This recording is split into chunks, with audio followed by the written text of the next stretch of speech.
Pakistan peoples party के रहनुमा और सरवरी जमात के रूहानी पेशवा मखदूम जमील-उज़्ज़मा क्या चाहते हैं? वो पीपल्स पार्टी के नाला रहनुमा से भी मिले, MQM के वफद से भी मिले, पीर फागारों से भी मिले। उनकी नाराज़गी क्या आसिफ अली ज़रदारी से है, बिलावल भुट्टो से है, फरियाल तालपुर से है या मुराद अली शाह से है? तो सभी कुरानंदाजी में नाम डाले गए तो निकला मुराद अली शाह और फरियाल तालपुर का, जो इन दोनों शख्सियात की नहीं बन पा रही है मखदूम जमील-उज़्ज़मा से। MQM के वफद मुस्तफ़ा कमाल, अनीस कायम खानी की सूरत में मिले और ये पैगाम दिया पाकिस्तान पीपल्स पार्टी की क़यादत को कि अगर आपने मुझे न मनाया तो वो दूसरी कश्ती में भी सवार हो सकते हैं। अब फजल अली शाह जिलानी का मसला ये है कि उनको कहा गया कि आप नारों की इलेक्शन सदरुद्दीन शाह को शिकस्त देकर आएँ तो आपके भाई जुगनू शाह को बनाया जाएगा डिस्ट्रिक्ट चेयरमैन, जो नादर राज पर है उसको हटाकर।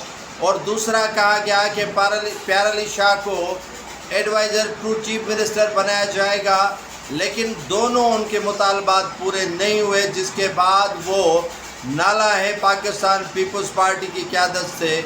उन्होंने गिले शिकवे किए मखदूम जमील-उज़्ज़मा के साथ ही नहीं, लेकिन मीडिया के साथ भी फजल अली शाह फट पड़े। कहा कि मुझे उस हलके से इंतखाब लड़ाया जा रहा है जो हलका कोई लेने के लिए तैयार नहीं है, लेकिन वालिद और बुज़ुर्गों की दुआओं से वो जीत कर आते हैं। तो पाकिस्तान पीपल्स पार्टी में कई ऐसे रहनुमा हैं जो साइड करके बैठे हैं और देख रहे हैं कि मखदूम जमील-उज़्ज़मा की कश्ती कहाँ पार होती है, उसके बाद वो भी उठने के लिए तैयार हैं। अगर मखदूम जमील-उज़्ज़मा की कश्ती डूब जाती है तो फिर वो भी आगे निकलने के लिए तैयार नहीं है।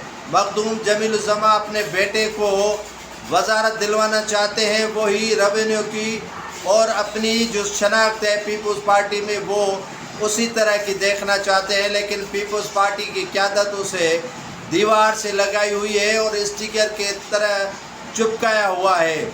और फजल अली शाह के साथ भी वही हाल किया गया है और पीपल्स पार्टी के कई ऐसे रहनुमा हैं जिनको दीवार से लगाया गया है और उन्हें आगे बढ़ने नहीं दिया जा रहा। मखदूम ख़ानदान के रफ़ीक़-उज़्ज़मा और उसके बेटे MPA ने भी शिकायत यही की है कि चचा ने हमें तक नहीं बताया कि आखिर उनकी नाराज़गियाँ पीपल्स पार्टी की क़यादत के साथ हैं क्या और नाराज़ किस बात पर हैं। अभी तक जो है वो उन्हें भी मालूम नहीं हो सका है। वो इस वजह से खामोश हैं कि वो अपने घर के, ख़ानदान के और गद्दी नशीन के बड़े हैं, इसीलिए वो चुप हैं।